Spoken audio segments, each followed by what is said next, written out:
Hello everyone, my name is Vijayshree and electric motors and transformer subject में आप सभी का स्वागत है। तो पिछला जो ट्यूटोरियल था उसमें हमने कुछ फंक्शंस देखे थे जो कि मोटर के पार्ट्स के फंक्शंस थे। तो उसमें से कुछ पार्ट्स के फंक्शंस हमने देख लिए थे, तो कुछ पार्ट्स के फंक्शंस देखने बच गए थे, तो वो इस ट्यूटोरियल में हम कंटिन्यू करेंगे। ओके, हमने पिछले ट्यूटोरियल में जो था yoke and then pole, pole shoe and pole core and field winding के बारे में पढ़ा था। तो इस ट्यूटोरियल में हम पढ़ने वाले हैं आर्मेचर कोर के बारे में। आर्मेचर कोर, देन उसके बाद armature winding, commutator and brushes, और उसके बाद आर्मेचर वाइंडिंग के बारे में, हाँ, आर्मेचर वाइंडिंग एंड टाइप्स के बारे में पढ़ने वाले हैं। तो सबसे पहले हम देखते हैं आर्मेचर कोर। ये था 5th नंबर वाला, this is armature core. So what is armature core? Armature core जो है एक ऐसा इम्पोर्टेंट जो है पार्ट है हमारे मोटर का। तो उसका कुछ क्या होता है, आर्मेचर कोर का एक सिलेंड्रिकल ड्रम जो टाइप शेप होता है, सिलेंड्रिकल ड्रम टाइप शेप होता है इसका। और ये कहाँ पे माउंट होता है? शाफ्ट पे, शाफ्ट पे इसको माउंट किया जाता है।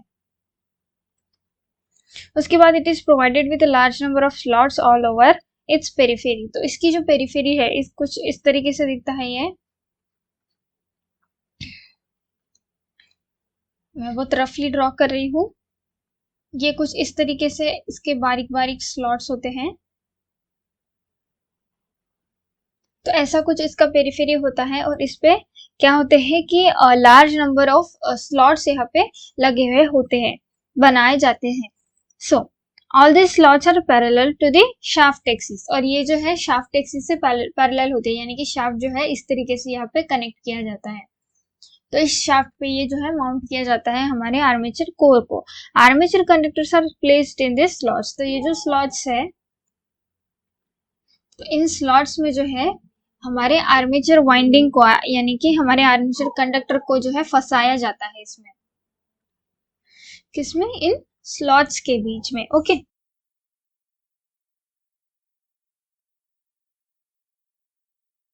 और ये जो आर्मेचर कोर जो होता है ये क्या करता है, पाथ प्रोवाइड करता है to the field winding flux. Okay, पर वो कौन सा पाथ प्रोवाइड करता है? लो रिलक्टेंस पाथ प्रोवाइड करता है। लो रिलक्टेंस पाथ प्रोवाइड करता है किसको? फील्ड वाइंडिंग के फ्लक्सेस को।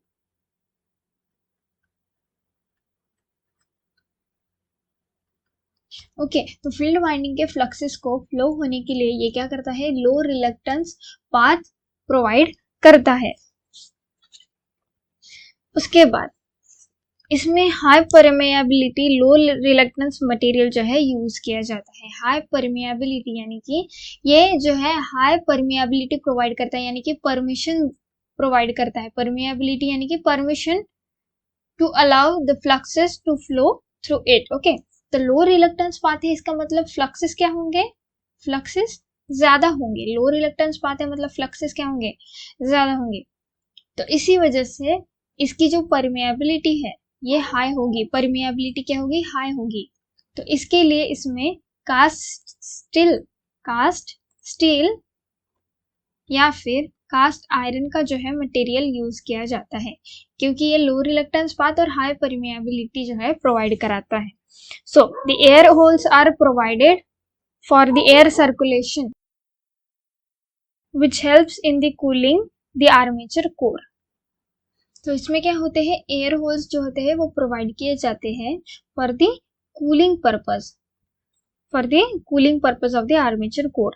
The armature core is constructed using lamination so as to minimize the eddy current losses.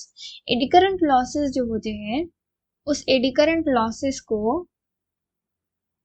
Minimise करने के लिए ये जो स्लॉट्स होते हैं, ये जो आर्मेचर कोर होते हैं, इसके क्या बनाए जाते हैं? लैमिनेशंस बनाए जाते हैं। लैमिनेशंस के फॉर्म्स में ये जो है इसका कंस्ट्रक्शन किया जाता है। लैमिनेशन क्यों? एडी करंट लॉसेस को कम करने के लिए, to reduce the eddy current losses.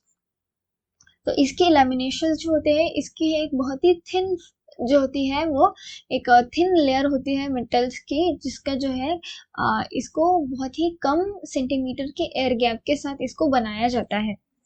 सो इसका जो डिटेल कंस्ट्रक्शन है आर्मेचर कोर का, ये देखते हैं।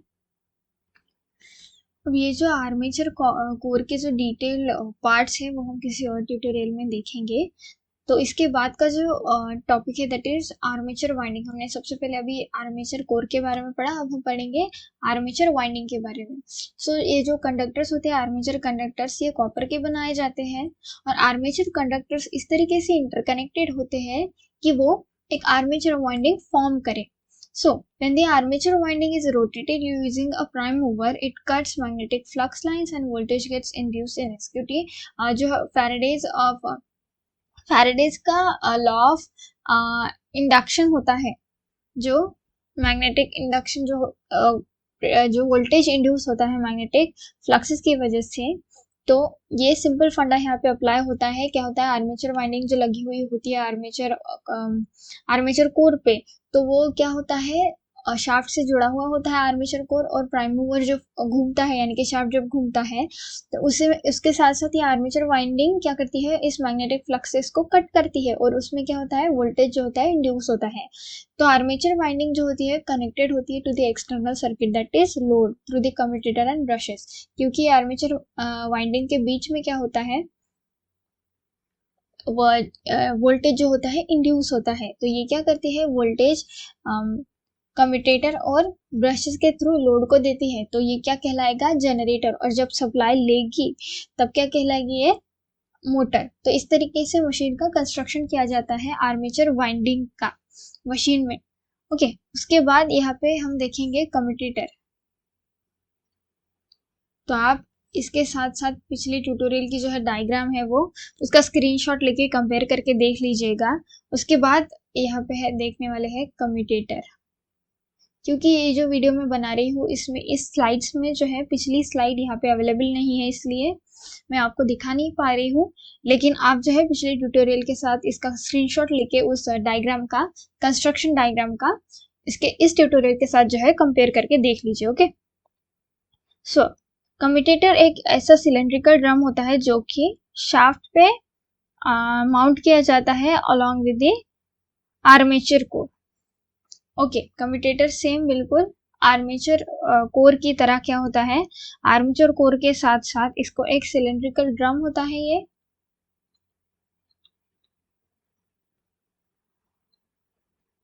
और ये कहाँ पे, शाफ्ट पे इसको माउंट किया जाता है। It is made of large number of ways shape segments of hard drawn copper. इसमें हार्ड ड्रॉन कॉपर का यूज किया जाता है to make the commutator.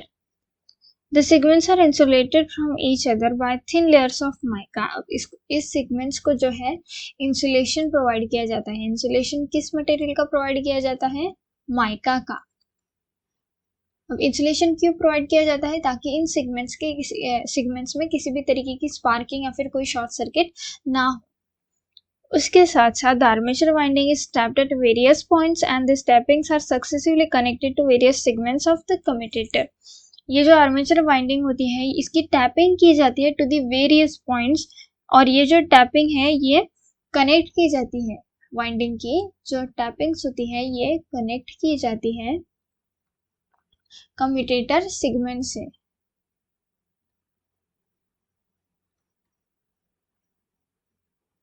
Okay, अब इसका फंक्शन क्या है कम्यूटेटर का। For a DC generator it converts the alternating EMF generated internally into DC voltage. Commutator basically एक रेक्टिफायर का काम करता है मशीन में। तो ये जो डीसी जनरेटर है ये क्या करता है, कन्वर्ट करता है एसी ईएमएफ को यानी कि अल्टरनेटिंग ईएमएफ को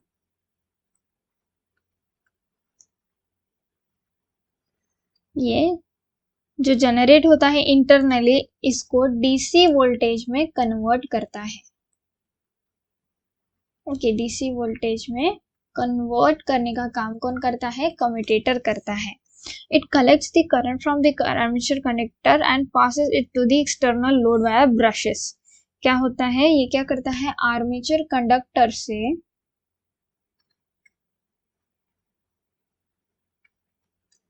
सप्लाई लेता है, आर्मेचर कंडक्टर से क्या करता है, जो जनरेटेड ईएमएफ होता है, सॉरी करंट जो होता है वो कलेक्ट करता है और ये पास करता है एक्सटर्नल लोड को, किसके थ्रू, ब्रशेस के through. Okay, then for DC motor it helps to produce unidirectional torque. और डीसी मोटर के लिए, डीसी जनरेटर के लिए ये क्या करता है, आर्मेचर कंडक्टर से जो है करंट लेके ब्रशेस के थ्रू एक्सटर्नल लोड को देता है, और साथ ही साथ डीसी मोटर के लिए ये क्या करता है, यूनिडायरेक्शनल टॉर्क प्रोवाइड करने का काम करता है.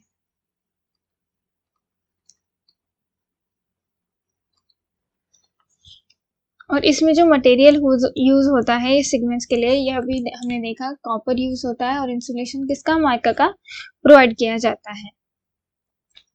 देन उसके बाद आता है ब्रशेस.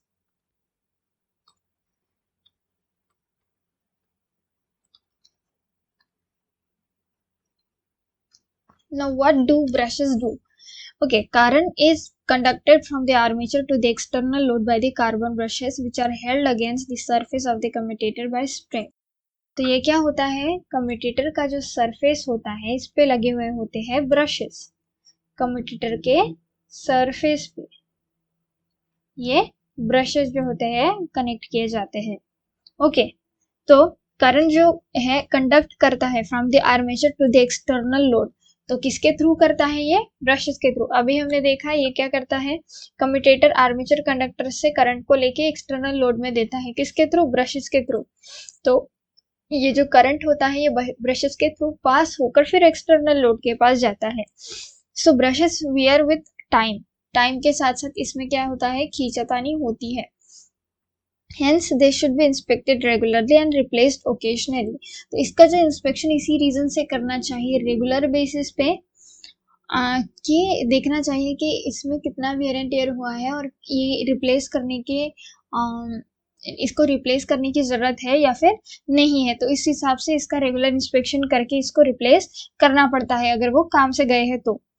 इसका फंक्शन क्या है, basically to collect current from the commutator and apply to the external load. तो ये क्या करता है, ब्रशेस कम्यूटेटर से जो करंट निकलता है, कम्यूटेटर से करंट क्या करता है, ये कलेक्ट करता है और एक्सटर्नल लोड को सप्लाई करता है, अप्लाई करता है, एक्सटर्नल लोड को अप्लाई करता है ये. ओके, और इसके लिए जो मटेरियल यूज होता है दैट इज कार्बन या फिर ग्रेफाइट का जो है मटेरियल यूज किया जाता है फॉर द ब्रशेस. ये तो हो गया अभी ब्रशेस. अब इसके बाद देखेंगे आर्मेचर वाइंडिंग के टाइप्स. अब आर्मेचर वाइंडिंग के टाइप्स कौन से हैं, lap winding,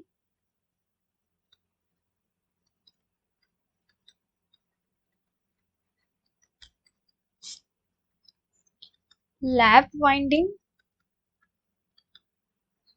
and wave winding.